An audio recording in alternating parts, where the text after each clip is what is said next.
sorry. Ron. Here. Michael. Here. John. Joycelyn. Here. Michelle. John. Michelle. Okay, we have a quorum. I think John is on en route here. I'm sorry. I believe John is on his way here. Great, thank you. Okay, the next matter is to approve the agenda. Can we have a motion for that? I move to approve the agenda. Thank you. Second. Okay, I can second that. We have a second. Joyce, it's been Well, moved. no, I had a question about it. Okay, I just want to know why the resolution in the later meeting was not in this. well, by the way, The resolution for the director is not in this meeting. Because it's neither coming from this committee or the personnel committee. I don't know, but it is it on the meeting for the board For the meeting? board meeting. Is it on the agenda? It's in the agenda, it's listed in there, but it's not on this meeting agenda.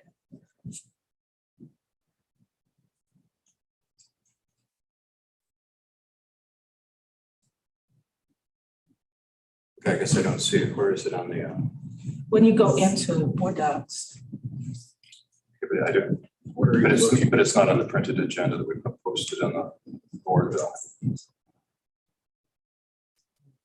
I'm never, yeah. I don't Under understand old that question. business, it's got the voting item, the appointment of acting. yeah, it's under item 6.4, is the appointment letter and the appointment interim director resolution, but the resolution is not on this agenda.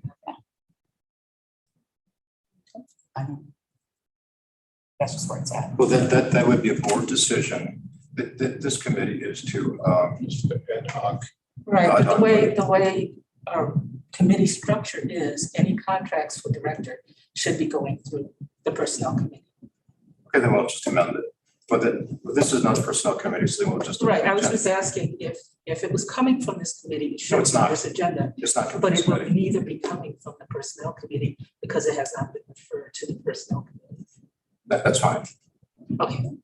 All right then. All right. Okay, so move to second that we approve this agenda. All in favor, say aye. Aye. Any opposed? Abstain? Okay, next matter to approve the minutes of the previous meeting. Second. Second. It's been moved and seconded that we approve the minutes of the previous meeting. All in favor, please say aye. Aye. Any opposed? Abstaining? Okay, good. Now, for the reason we're here, Shannon, Chris, you have the floor. Great. Well, good afternoon, everyone. Thank you so much for allowing us to come and give you an update on where we are from a search perspective. We appreciated the list of topics that you wanted us to make sure we covered. And so we're going to give it our best shot to do that, and certainly encourage you to keep us honest and ask us questions as we go. Let me just tell you at a high level, we're excited. We're starting to make some good progress out in the market. We are going to propose that we push out the timeline just a little bit. We'll talk about that in a minute when Chris shares his part of the report. But I do think we're starting to make some good headway and encouraged by what we're seeing out in the market. So what I'd like to do is start with the listening tour. We sent you the written summary of the listening tour, and I'm not going to read that to you, but I thought it might be helpful just to give you some high-level observations from our perspective. And Chris, please feel free to come in behind me as well. We were very, very pleased with the level of engagement by stakeholders on the listening tour. I think we talked to about 40 people individually and in small groups via Zoom or phone calls. And then we actually had 265 responses to the employee survey. So again, we think that that shows a high level of engagement. Got a lot of people with a lot of vested interest in being heard and hopefully doing their part to ensure that you all pick a superstar for the next leader. So, just a few high level observations. And again, you've got the summary report, but if I really peel back the onion and look at some of the very key things that we heard time and time again, bottom line, I think the biggest we heard over and over again was we need someone who first and foremost is a very, very strong leader with an ability to manage up and down, the ability to really reach across the aisle at times when perhaps there are dissenting perspectives and opinions, knows how to collaborate, really build consensus, and really work very effectively with this team. And I think we heard that both from the stakeholders as well as the staff. In no particular order, but if you look at the bar graph that we sent you from the one question on the employee survey, open communication was the single biggest thing that people told us they wanted.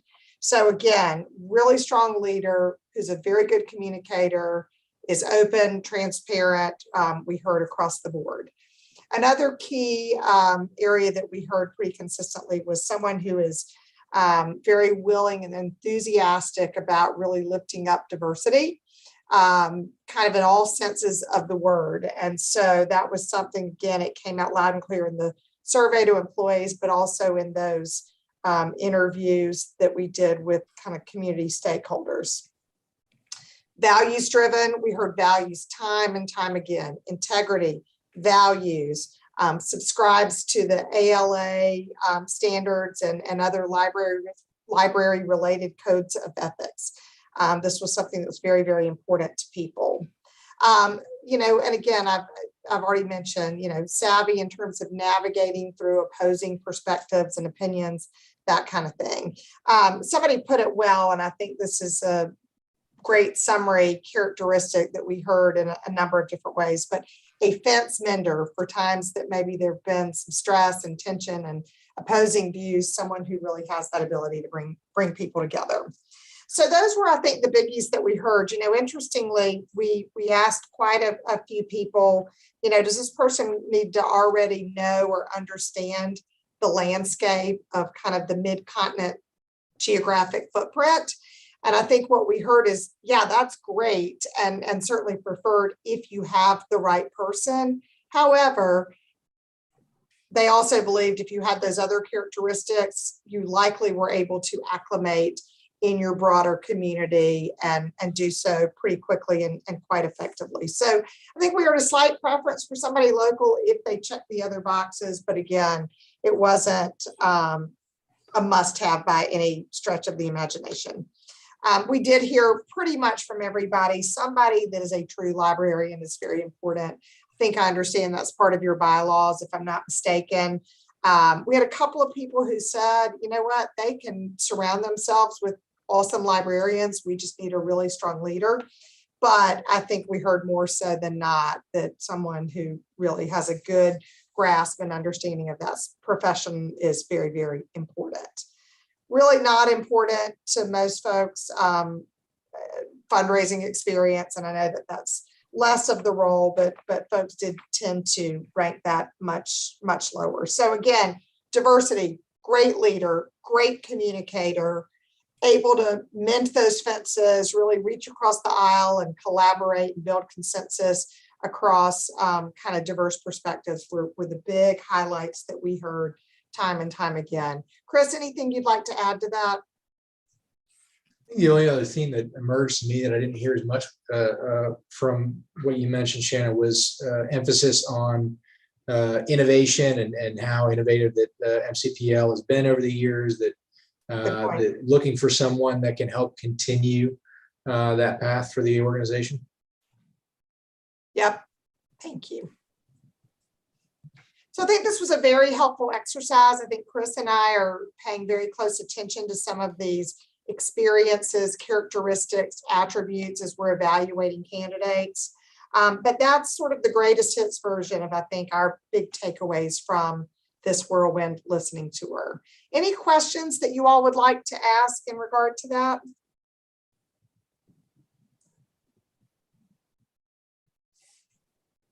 All right. Well, let's move on then, and we're going to talk a little bit about the status of inquiries. Just as a heads up, we are not going to share specific candidate information. As you'll remember, we're saving that for a meeting yet to come. But Chris, I'll push to you to give a high-level overview of where we are. Yep. So we have now been a few weeks into the market with the position having been posted to the sort of the typical industry sites that you would want to launch to, including ALA especially. We've not seen too many applications through that route. We've seen some folks, but a lot of it has been from smaller districts.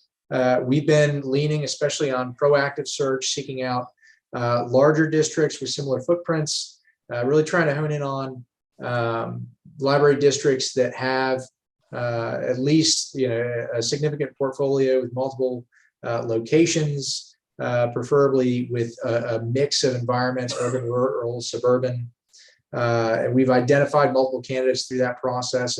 And between the folks that have been proactively applying and those that we've sought out and brought into this process, we've gone through the beginning stages of evaluating and interviewing already for several. So there seems to be some progress here that we are happy with, but we're continuing to aggressively source to identify additional candidates.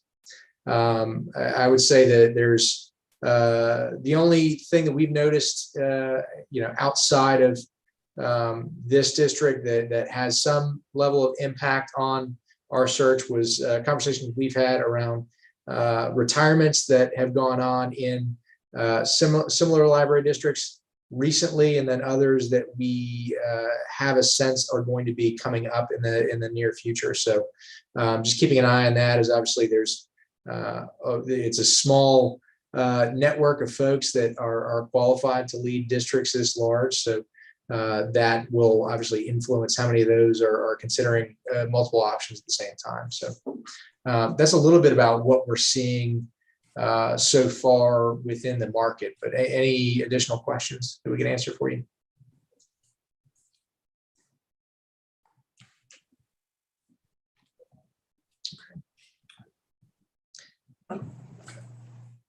So given what we've seen, I think and what I mentioned here, I think we'd like to talk to you now about proposing some changes to the schedule.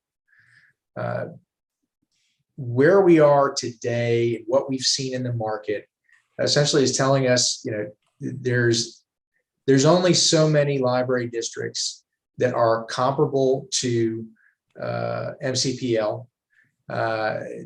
Based on what we've seen from the incoming pool, we know that the market is such where the demand for qualified folks that can fill this position is in competition with the supply of folks that are actively seeking these opportunities.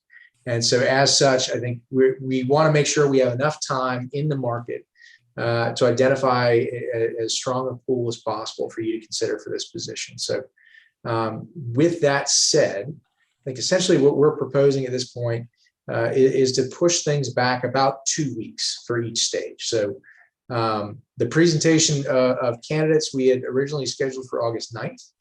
I think we'd like to propose pushing that back to the week of August 22nd. The first round of interviews was slated to kick off on August 16th. We'd like to propose pushing that back to August 29th. Second round of interviews was originally slated for August 21st. We recommend September 5th. The on-site interviews, we recommend pushing back 1 week instead of the 2 weeks. So originally it was the week of September 12th. We'd recommend the week of September 19th, knowing if we can carve out dates ahead of time.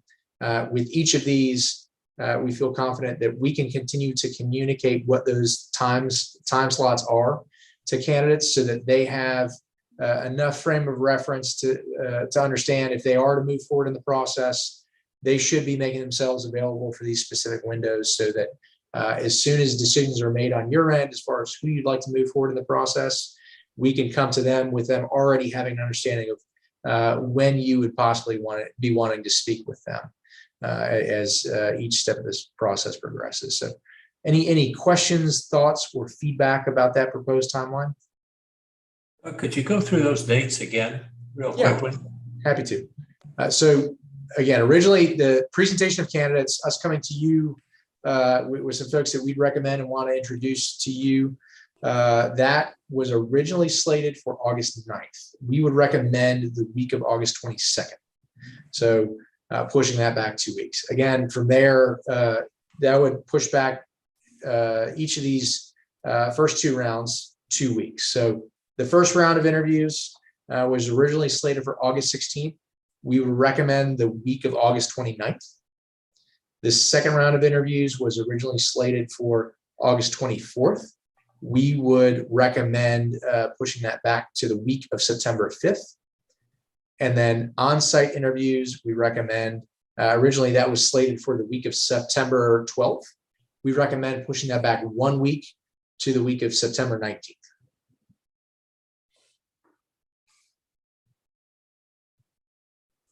Would you be circulating dates during that week to figure out what works? We would coordinate with you and I guess with Cody to figure out what everyone's availability is and carve out some slots ahead of time so that we know those days and times are blocked out. And I think what we could do like before is have Carla, if you all would commit to please in the next couple of days, checking your calendars and responding to a doodle poll, we can send that out again and give you a couple of options so that hopefully we can lock in very quickly and everybody's got their calendar blocked. And just for clarification, Chris, you said Cody, would you send that to me? I'm sorry, Carla. Okay. Yeah. Okay.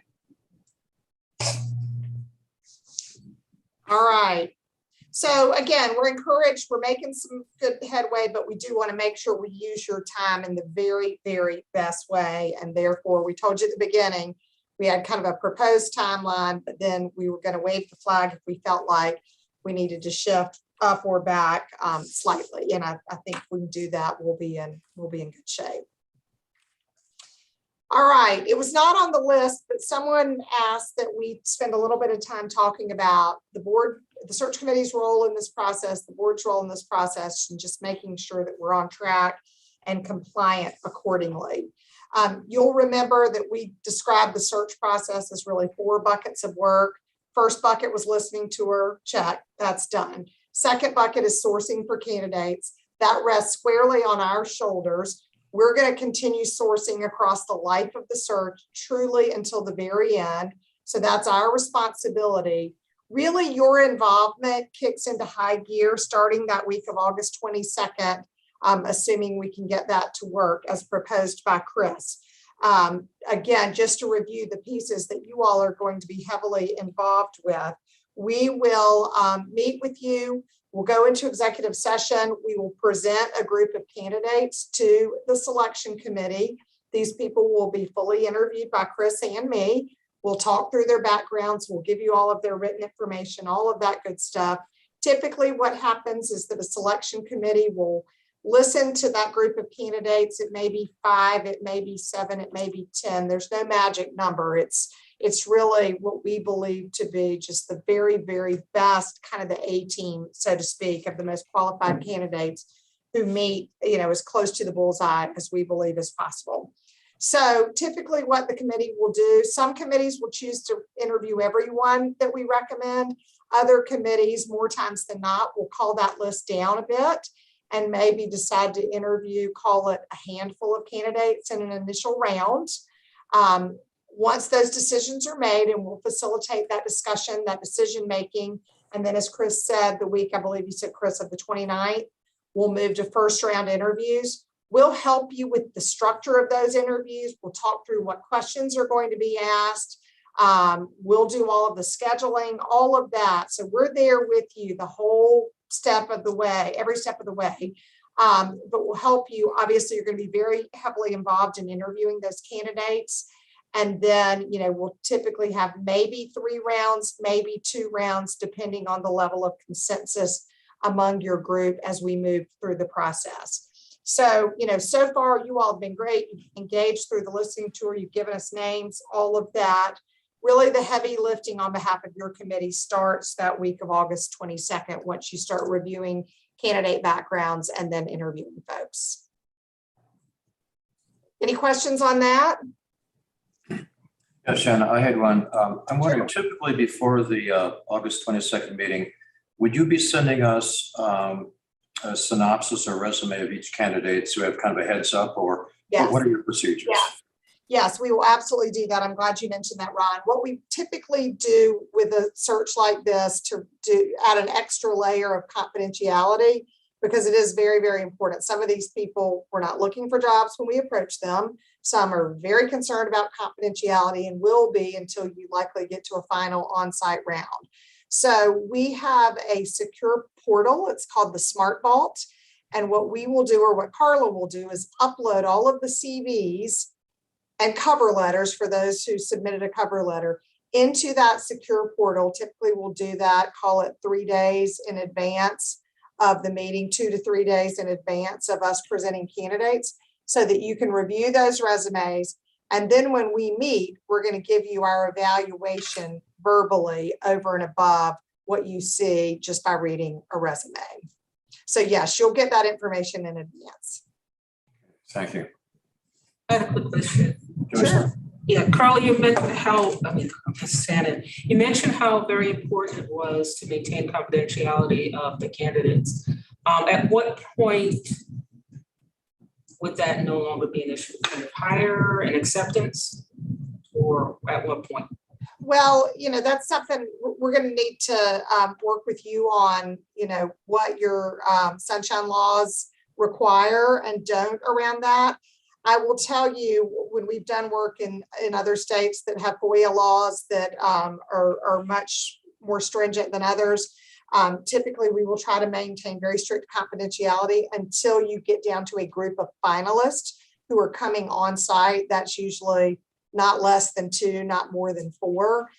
I also believe at that point, once you're going to be exposed to a whole bunch of different key stakeholders, you're in the community, you're seeing the system, all of that, all bets are off with confidentiality. We do what we can to not publish it in the newspaper if it doesn't have to be, and that kind of thing.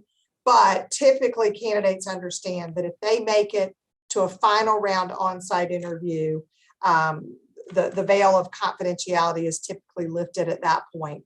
I will tell you, sometimes candidates will opt out if that's a requirement. And if they know, say that they want to call it 4 because, maybe they've got a 25% chance of getting this job, and, they're going to really weigh that risk reward ratio and make decisions accordingly. But most people in this space, we have found on other searches, are pretty accustomed to that being part of the process. Good question, then. Shannon,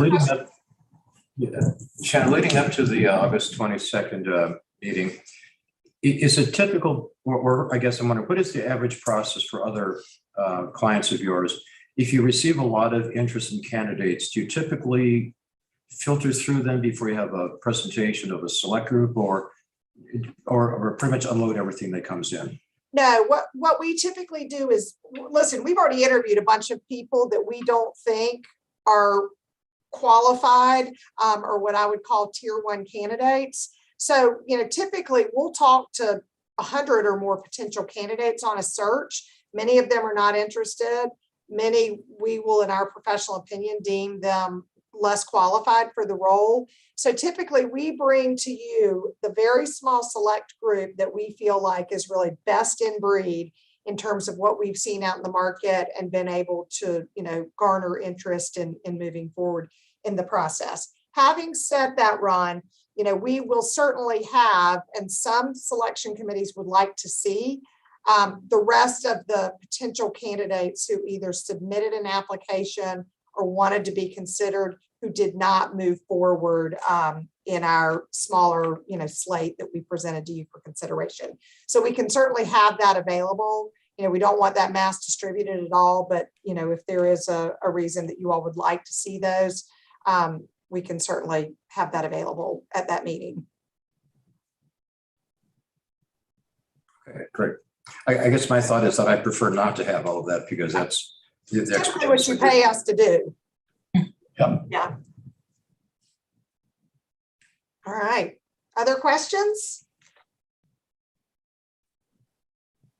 Okay, well, I think that's it for us. But again, we're looking forward to sharing some backgrounds with you in the next few weeks.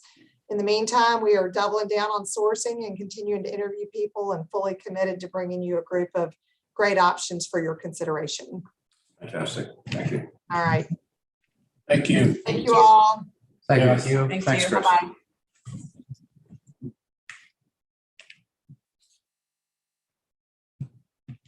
Here we are.